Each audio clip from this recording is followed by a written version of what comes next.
قیامت کی دھوپ، قیامت کی پیاس، قیامت کی تکلیف، یہ حدیثوں میں جس طرح بیان کی گئی ہیں، اللہ تعالی ہم سب کو اسے محفوظ فرمائے۔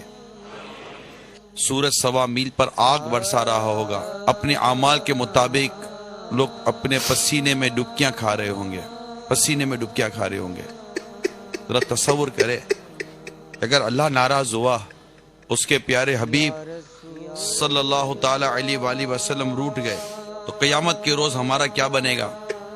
اگر اللہ تعالی کے عرش کا سایہ ہمیں نصیب نہ ہوا تو ہمارا کیا بنے گا؟ اے میرے میٹھے اسلامی بھائیوں، بھی سانسیں باقی ہیں، آئیے ہم اللہ تعالی سے نیکی کی توفیق مانگیں، اور اس روز جس روز اللہ کی عرش کے سائے کے علاوہ کوئی سایہ نہ ہوگا، اور سورج 1.25 میل پر آگ برسا رہا ہوگا، زبان سوکھ کر کانٹا ہو رہی ہوگی، اگر اس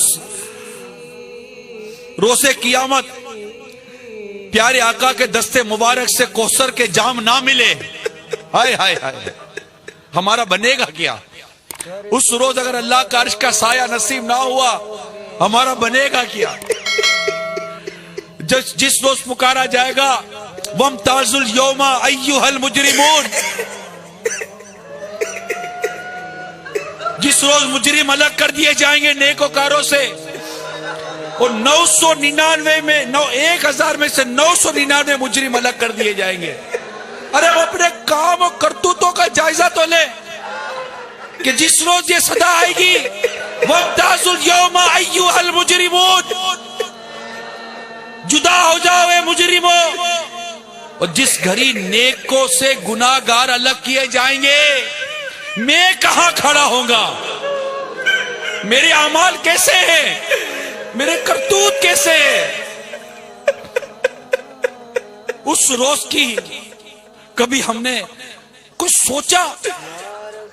جی ہاں، موت کے بعد قیامت، یہ ہم مسلمانوں کا عقیدہ ہے، ہم ایمان والوں کا عقیدہ ہے، ہمارے ایمانیات سے ہے کہ ہمیں مرنا ہے، قیامت کے روز اٹھنا ہے، دولت، شہرت، عزت، منصب سب یہی رہ جائے گا، تیری طاقت، تیرا فنودا تیرا کچھ نہ کام آئے گا، سرمایہ تیرا دبدبا دنیا ہی میں رہ جائے گا، حسن تیرا خاک میں مل جائے گا۔